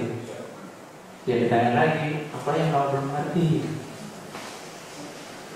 Kalau orangnya cuma sekedar tanya saja, ya sudah biarkan saja. Kita bisa lihat kok mana orang yang serius atau mana orang yang hanya sekedar tahu. Itu yang sering terjadi di Yaran dulu ketika kunjungan para mahasiswa yang karena tugas kuliah, biar bisa lolos mata kuliahnya. Itu juga saya jawabnya ya biasa saja. Kalau sudah tidak ada respon, oh iya, berarti dia ini hanya memenuhi tugas. Saya juga tidak mengotot, kamu harus mengerti ini, kamu harus ini, tidak. Tidak ada tanggapan. Dia tanya tentang bagaimana konsep ketuhanan dalam Buddhis, itu wajib itu di mana-mana ditanya. Itu pasti itu aturan nomor 1 itu berkata. Saya jelaskan, tidak ada respon, oh sudah. Paling 5 menit, 10 menit selesai. Tetapi ada yang dia kejar terus itu. Dia kejar mau cari tahu terus. Dan itu yang menarik bagi saya. Artinya kita memberikan penjelasan sesuai dengan kapasitas orang itu. Kalau dia datang hanya karena kebutuhan, tugas seperti yang dijelaskan tadi, itu akan lain ketika yang datang sungguh-sungguh mau belajar. Dan biasanya yang mau belajar itu dulu ada kunjungan pendeta muda dari Kristen. Saya disuruh bantu Pak untuk menemui, sempat deg-degan juga saya. Ini saya mau menjelaskan bagaimana ini datang pendeta. Di dalam bayangan saya mereka akan mengajak saya debat. Nah, terus saya kemudian mengajak mereka jalan-jalan. Saya jelaskan semua tentang patung Buddha. Mereka sudah foto-foto di situ. Saya jelaskan tentang patung Buddha yang ada di situ. Saya mengatakan kenapa patung Buddha ini banyak. Itu bukan karena gaya atau apa. Itu sesuai dengan tradisi dalam Buddhis. Buddhis itu sangat lentur. Ketika dia masuk ke Vietnam, patung Buddhanya dibuat seperti orang Vietnam. Dia masuk ke Sri Lanka, patung Buddhanya dibuat seperti orang Sri Lanka. Tapi dia belum masuk ke Flores, makanya nggak ada patungnya seperti orang Flores. Nanti kalau masuk Flores, maka nanti lihat patung Buddhanya seperti ini. Kelenturan ajaran Buddha ini kemudian membuat bisa diterima. Mereka merasa bahwa oh ya, ternyata Buddhisme tidak seperti yang kami bayangkan. Kami pikir orang Buddha itu cuma yang patung dewa-dewa begitu. Saya bilang bukan. Sang Buddha bukan dewa. Oh ya, kaget lagi mereka. Sang Buddha bukan dewa. Lalu siapa? Manusia. Beliau mencapai pencerahan karena usaha manusia. Dan beliau menekankan bahwa manusia punya kemampuan lebih yang bisa menjadi tuan, bukan sekedar hamba. Luar biasa, luar biasa. Terus mereka tanya, kenapa ujubahnya seperti itu? Nah, biasanya saya akan menjawab sedikit nyeleneh kalau sudah serius. Saya bilang begini, saudara-saudara. Jubah kami seperti ini, kepala kami gundul karena kami adalah anggota komunitas menolak konsumerisme. Kok bisa? Ya iyalah. Orang lain, anak-anak muda lain mikir lagi tren celana botol atau celana pensil ini. Kami tidak akan mikir celana begituan. Sudah cukup jubah yang begini. Coba kalau jubah ini saya buang taruh di jalan, siapa yang mau beli? Tidak ada, Bapak Ibu tidak akan mau, saudara-saudara tidak akan mau, ya kan? Iya. Kecuali umat Buddha.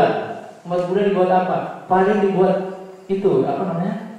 Jimat, karena bantainya sakti katanya.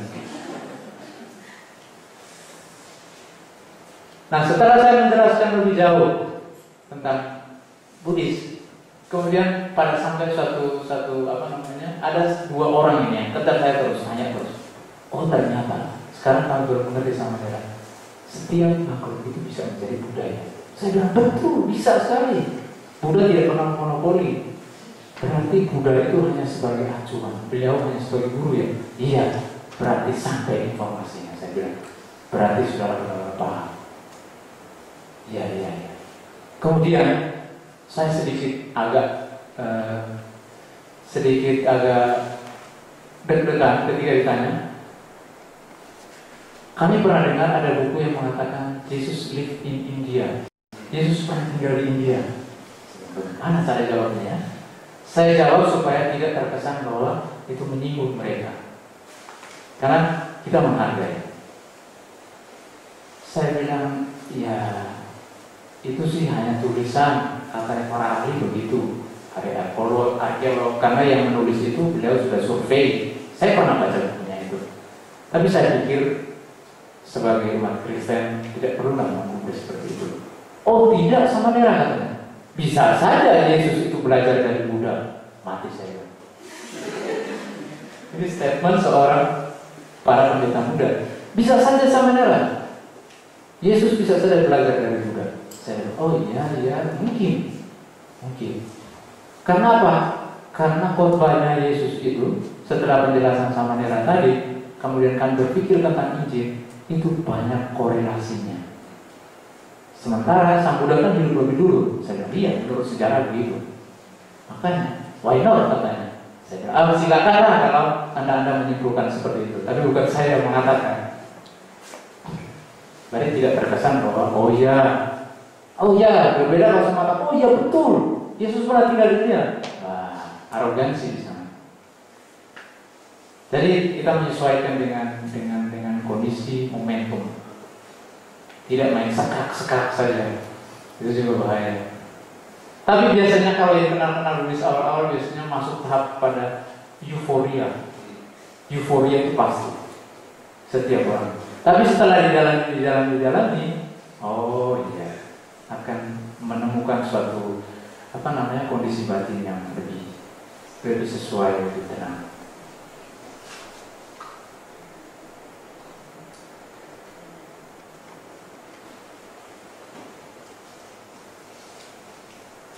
Dan baru-baru ini juga banyak sekali mahasiswa yang baru dari Sanata Dharma, itu yang banyak. Dengan tema yang sama yang mereka bawa ke saya, konsep keselamatan dalam Buddhisme.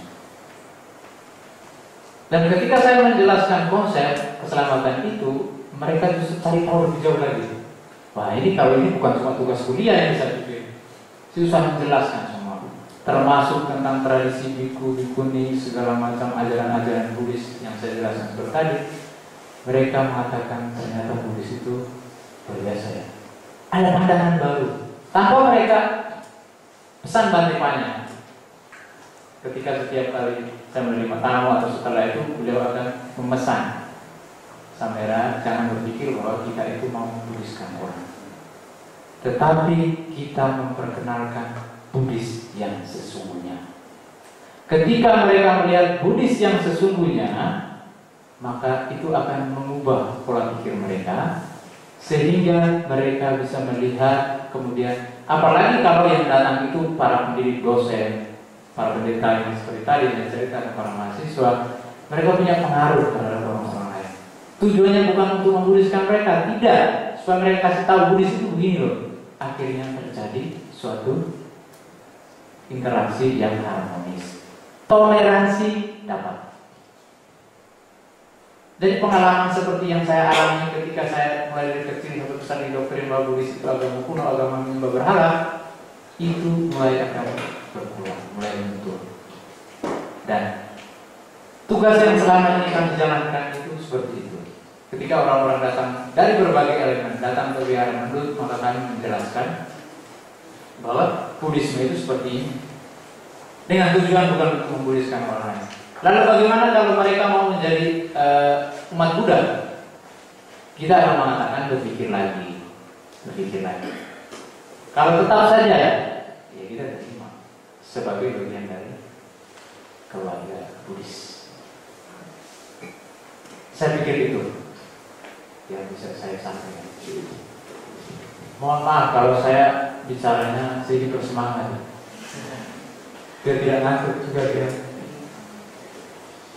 justru itu Samanera. Kalau tidak bersemangat nanti yang para diri pada ngantuk semua. Baiklah, tadi sudah dijelaskan oleh Samanera dari saudara Jerry yang bertanya mengenai penjelasan mungkin kebenaran Buddhisme.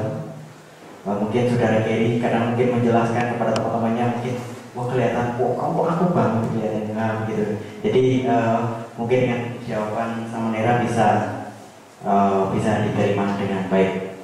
Baiklah, mungkin masih ada waktu sekitar 7 menit, 8 menit. Silakan yang mau bertanya lagi. Ayo silakan, jangan malu-malu. Yang malu adalah yang tidak mau bertanya. Saya mau tanya yang pertama itu, jadi saya pernah belajar tentang satu saya itu tidak bisa menerima ajaran dari dua Buddha. Jadi satu tata surya hanya bisa menerima ajaran satu Buddha. Saya ingin tanya, misalnya kan katanya ajaran Buddha yang berikutnya akan muncul setelah ajaran Buddha yang sebelumnya punah. Nah, kapan Buddha yang baru itu akan tahu ajaran bahwa ajaran itu punah dan sehingga dia harus mencapai pencerahan itu. Kemudian yang kedua, kan kita sering mendengarkan bahwa di Injil atau di Al-Quran dan sebagainya itu ada kisah-kisah mukjizat tentang misalnya yang paling gampang itu mengubah air menjadi anggur, kemudian yang menghidupkan orang mati, atau dari batang kayu yang mati itu bisa tumbuh satu tumbuhan baru gitu. Itu bagaimana cara Buddhisme itu melihat mukjizat itu. Kemudian yang ketiga itu kan tadi Samanera sudah menjelaskan tentang mengapa memilih Buddhisme. Sedangkan saya ingin tanya alasan khusus mengapa Samanera itu dari yang umat Buddhis menjadi memilih untuk belajar menjadi Samanera dan nanti akhirnya dari Bante. Terima kasih. Namanya siapa tadi? Nama saya Irsa. Sekarang keyakinannya apa?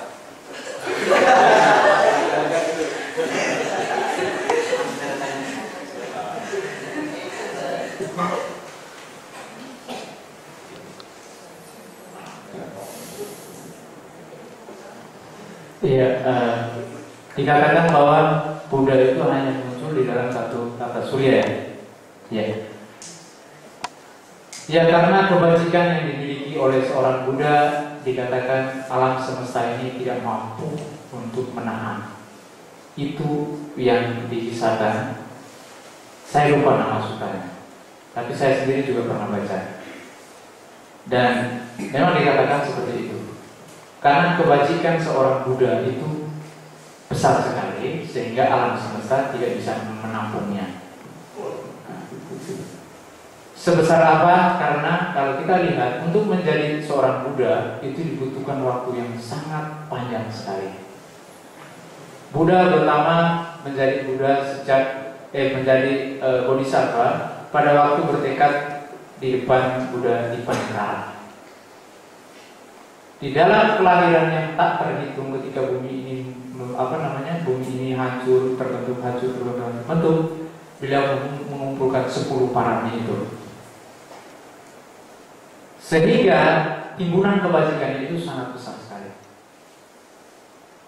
Pada saat beliau lahir, dikisahkan bahwa alam semesta ini bergetar, berkisar begitu. Bergetarnya seperti apa? Saya sendiri kurang tahu. Tetapi dikisahkan bahwa ada fenomena alam. Itu artinya bisa ditafsir bahwa kebajikan yang dimiliki calon Buddha ini, bumi tidak bisa menampungnya. Satu saja bumi bergetar, maka kalau dua maka bumi bisa sepanjang hari bergetar terus. Kita tidak bisa hidup. Jadi yang tertulis seperti itu. Kenapa hanya Buddha satu saja yang ada di tata surya kita? Apakah ada Buddha-Buddha lain di tata surya yang lain? Mungkin. Bisa saja. Itu terjadi. Kemudian bagaimana Buddha yang baru ini akan muncul? Ya, di dalam khotbah Sang Buddha Gautama sendiri disahkan bahwa Buddha itu akan muncul ketika usia manusia sudah mencapai 84.000. Jadi prosesnya begini. Manusia yang sekarang, kita sekarang ini berada pada masa-masa Dhamma Buddha Gautama, mungkin sedang menuju kepada kelenyapan, tapi masih jauh. Karena umur manusia pada zaman Buddha Gautama itu 100 tahun maksimal. Nah sekarang orang usia 60-70 tahun sudah mulai tua. Nah, nanti pada satu peristiwa di mana moral manusia itu sudah tidak benar lagi dan usia manusia hanya mencapai 10 tahun. Di situ manusia sudah tidak lagi mengenal yang namanya ajaran Buddha, ajaran kebaikan sudah tidak lagi. Nah dari 10 tahun ini ada sutta di dalam Tiga Nikaya itu dikisahkan secara detail. Dari 10 tahun ini kemudian kenapa mereka bisa punya umur meningkat menjadi 84.000 tahun itu melalui kesadaran mereka. Ada beberapa orang yang menyadari bahwa kok kita hidupnya jahat. Kemudian mereka menyingkir, mereka melatih sila. Nah, mereka yang melatih sila ini kemudian generasi selanjutnya berevolusi, memiliki usia yang lebih panjang. Nah, pada saat tertentu di mana tingkat kehidupan manusia yang mencapai 84.000 tahun itu dikisahkan bahwa munculnya Buddha Maitreya. Itu yang ada di dalam sutta dikatakan seperti itu. Kemudian alasan ketiga, alasan pribadi, kenapa memilih menjadi Samanera? Ya, alasan saya sederhana, karena untuk mempraktekkan menjalankan ajaran Buddha yang sesungguhnya.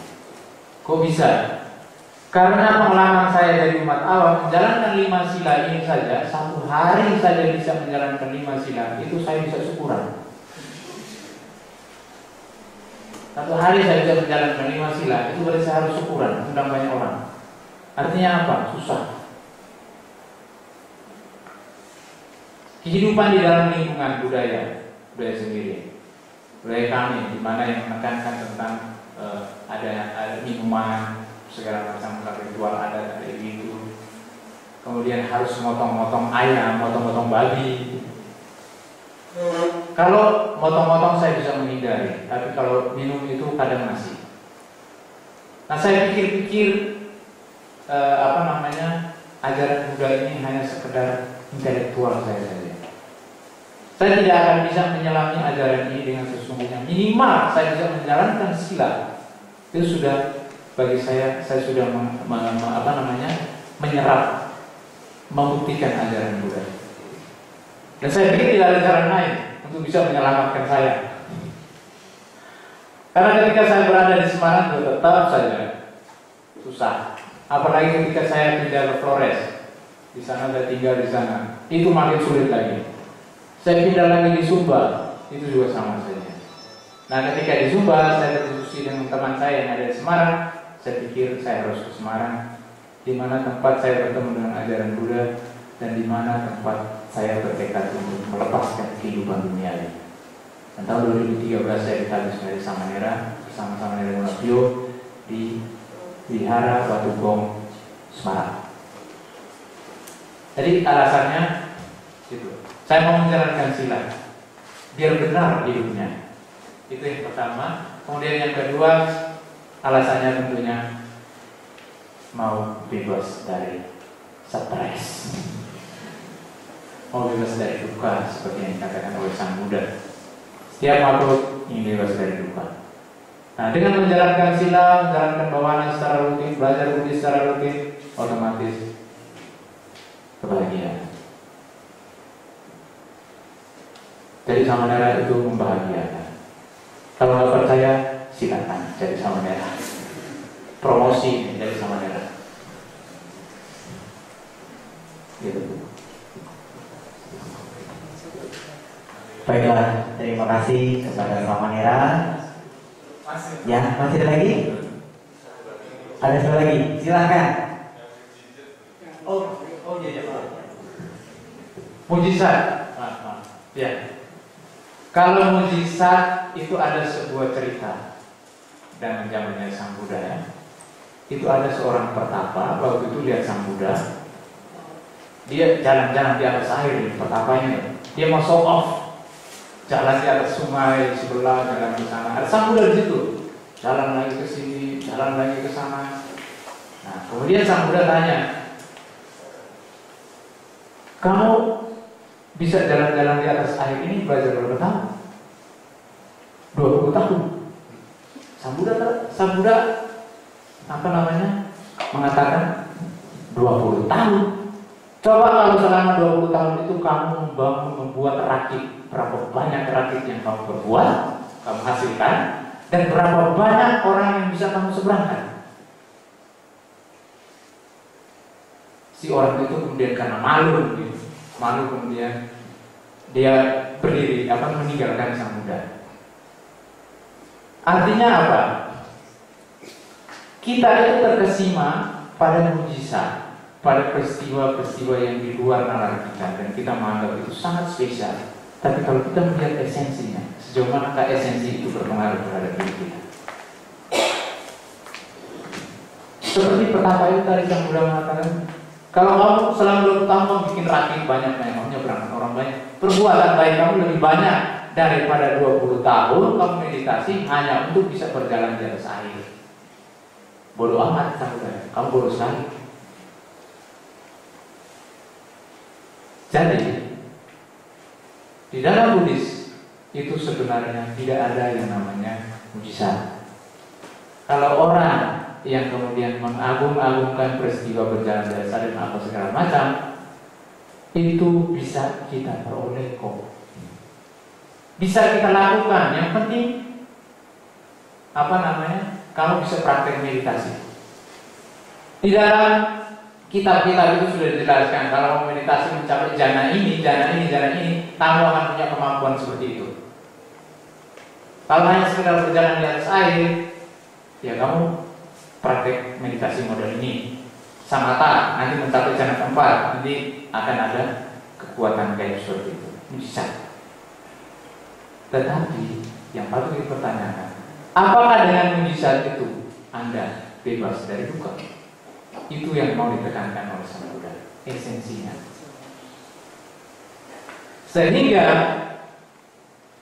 yang paling berharga, yang paling ditekankan di dalam Buddhis, kalau kita mau berusaha untuk menyamakan mujizat, oke lah kita cocok-cocokan saja, anggap saja di Buddhis ada mujizat ya.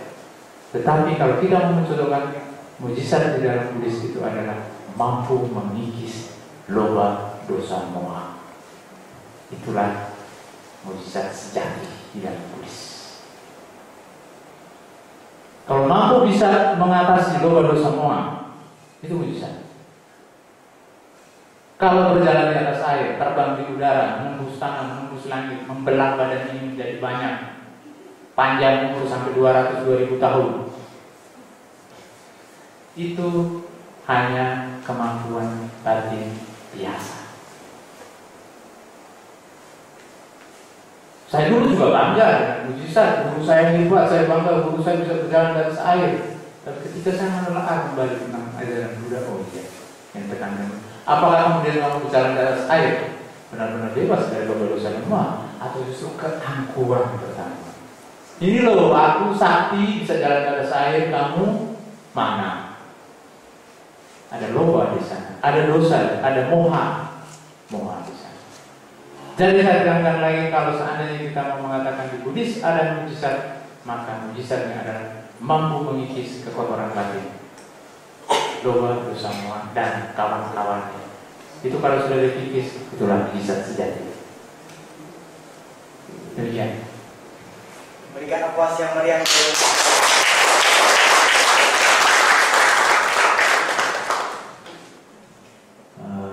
Dari tadi saya lihat waktu udah mungkin lebih 5 menit. Masih semangat? Masih ada lagi yang mau bertanya? Nanti sama Nera juga langsung pulang aja di Budo. Jadi tapi tidak apa-apa ya sama Nera kalau masih mau ada yang bertanya. Boleh, silakan. Ya mungkin silakan yang mau bertanya lagi. Yang sama Nera masih memberikan kesempatan. Ayo, silakan. Mungkin sebagai penutup satu pertanyaan. Ya, silakan Pak Didi.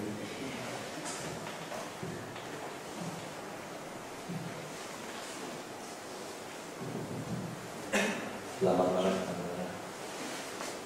Yang bertanya sebelum saya tadi namanya Yusak. Sudah jelas bukan nama bisik. Dan kalau saya bilang saya yakin tadi arogan, saya khawatir Yusak tidak ada yang bisa menahan dia mengikuti jejak sama suatu. Karena minggu yang lalu saya bertemu dia di kampus, rambutnya masih panjang. Sekarang tinggal jubah gitu.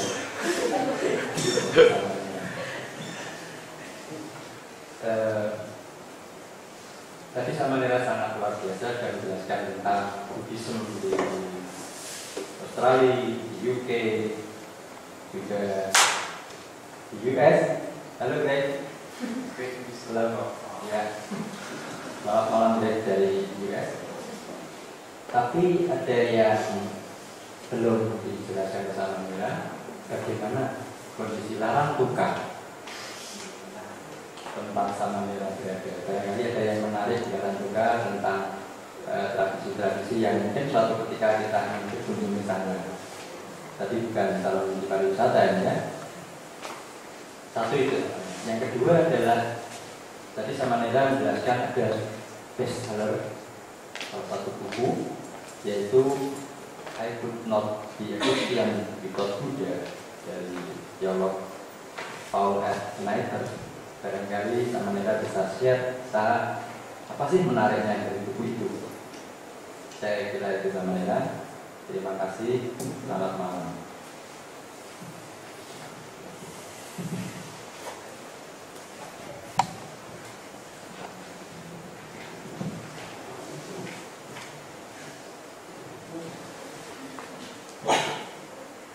Ya, kondisi yang ada di larang tukar,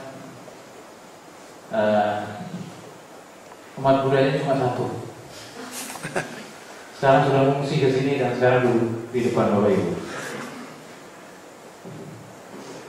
Artinya di sana sejak masuknya Portugis dan gereja mendirikan pengaruhnya pada tahun sekitar 1500-an lebih. Itu di situ sudah pengaruh gereja Katolik yang sangat kuat sekali. Dan saya sendiri melenceng karena waktu itu saya SMA-nya di Semarang. Kalau saya tetap tinggal di sana juga saya tidak akan mengenal Buddhis.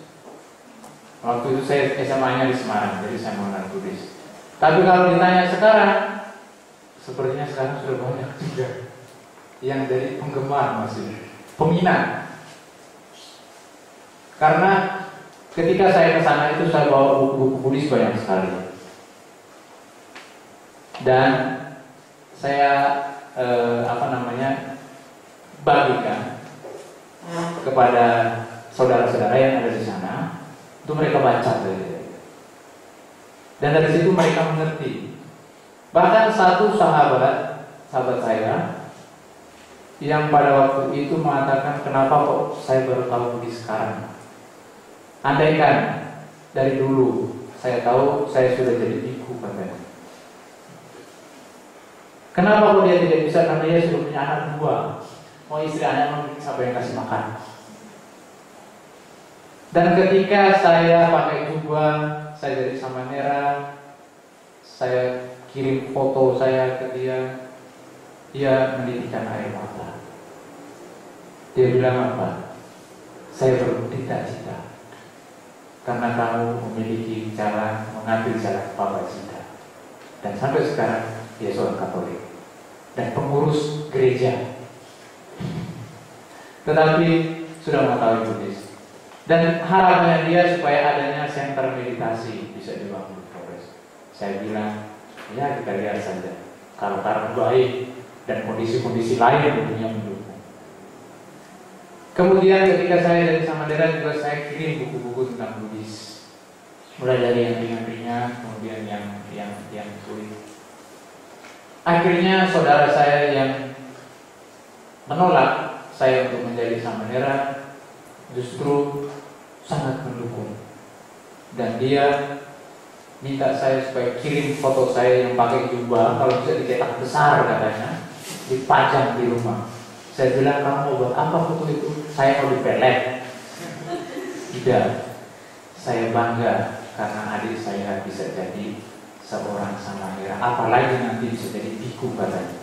Kok bisa bangga? Kamu tidak mau dicaci maki sama keluarga? Saya bilang tidak, justru saya merasa bangga karena ajaran ini yang sesuai. Maksudnya walaupun saya tetap sebagai seorang Katolik, saya tidak akan pindah agama, tapi saya menghargai pilihan hidup. Dan saya pikir pengaruh Buddhis ini bisa lebih baik di Flores dengan pengaruh dalam hal, khususnya dalam hal meditasinya. Karena mereka mengakui bahwa ada kekeringan sebenarnya dalam spiritual. Seperti yang saya alami awal-awal saya mencari Buddhis itu karena ada kekeringan spiritual di sana. Kalau peristiwa-peristiwa yang terjadi di Flores, khususnya Larantuka, itu setiap namanya Jumat Agung. Itu kalau pernah nonton televisi, baca Quran, itu sangat populer. Perayaan Santa Tuan Ma, namanya Tuan Ma. Itu Bunda Maria diiring keliling kota. Dan itu festival perayaannya tingkat dunia. Kalau mau mengikuti itu ya silakan ke sana. Pak Lili bisa memimpin. Tapi nanti kita pakai jubah itu merah begini. Nah, baru kita ikut rombongan gitu. Sebenarnya nyentrik juga ya. Ada juga patung Bunda Maria yang disorot, kita yang disorot. Kok ada biku yang terdampar di sini? Kemudian bukunya Paul F. Gitter itu penggambaran sedikit tentang beliau, tentang penafsiran kembali tentang Injil itu sendiri. Artinya ketika gereja hanya melihat sesuatu doktrin yang mengukuhkan, menganggap bahwa di dalam gereja yang paling benar, ketika mereka si Paul Peter ini belajar Buddhis membuka ada kebenaran lain di luar Buddhis sendiri. Sang Buddha juga mengatakan bahwa ajaran saya bukan satu-satunya, masih banyak ajaran lain. Bahkan Sang Buddha sendiri membagi ada 3 kategori manusia. Yang pertama, pelestari kebenaran, yaitu kita. Yang kedua, pencapai kebenaran. Dan yang ketiga, penembus kebenaran. Seseorang yang berada pada tataran pelestari kebenaran, hendaknya dia berpikir bahwa ajaran saya, menurut keyakinan saya demikian. Bukan mengatakan keyakinan saya paling benar, keyakinan itu salah. Tidak, keyakinan saya demikian. Kalau kamu mau, silakan. Tapi kalau tidak, ya. Artinya yang ditekankan di situ bahwa suatu doktrin yang aku itu, karena di gereja ini menekankan seperti itu. Tidak ada keselamatan lain di luar gereja. Ada yang mengatakan begitu. Kemudian yang lain tafsir tentang, ada salah satu ayat yang saya baca itu, serigala mempunyai liang, burung mempunyai sarang, anak manusia tidak mempunyai tempat untuk meletakkan kepalanya. Itu artinya bagaimana dikatakan bahwa kita yang menjalani kehidupan spiritual itu hendaknya kepemilikan. Apa yang dimaksud dengan kepemilikan di situ? sesuatu yang menjadi ikatan kita, kemelekatan.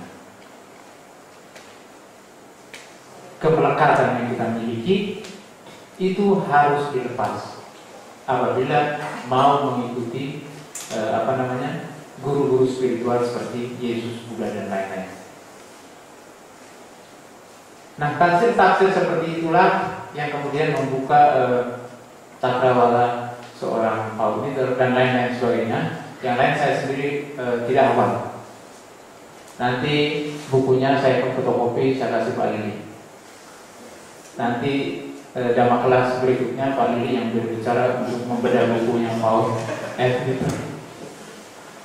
Itu yang yang dikatakan bukunya tebal. Saya juga belum baca semua, tetapi yang saya tangkap itu kemudian istrinya dia adalah seorang, kemudian dia menikahi seorang gadis Vietnam yang adalah Buddhis. Jadi dan itu sebelum dia menikahi gadis ini dia sudah tahu banyak Buddhis. Namun statementnya dengan jelas mengatakan saya tetap seorang Kristen dengan pola pikir yang baru. Gitu.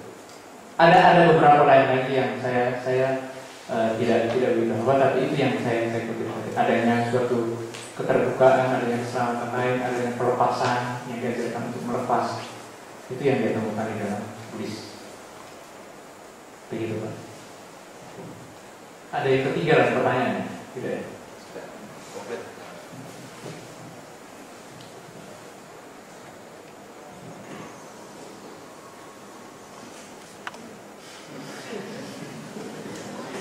Baiklah, sangat terkesima sekali dengan penjelasan Samanera sehingga mungkin lupa waktu.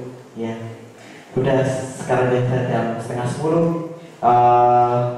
Mungkin sudah tidak ada pengajaran lagi dari para diri semua dan sangat jelas sekali Samanera menjelaskan mengapa kita memilih Buddhis. Itu sudah dijelaskan mengenai Buddhism, ajaran dasar dari Buddhism ada Catari.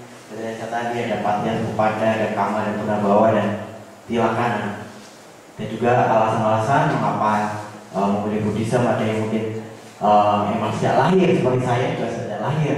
Karena orang tua saya juga Buddhis, agama Buddha.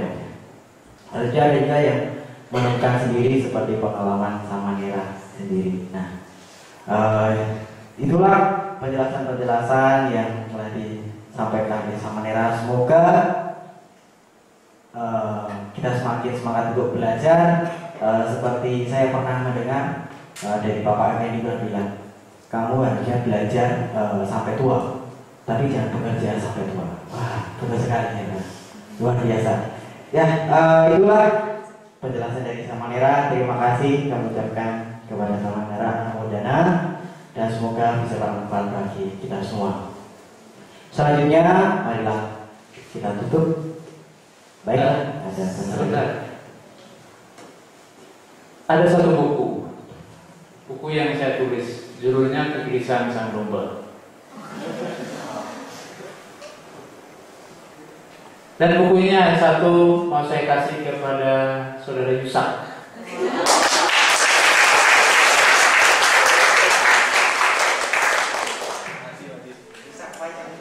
Silakan. Mohon maaf yang lain tidak dapat semua. Kalau bukunya sangat terbatas. Saya kasih ke dia karena bisa memantapkan.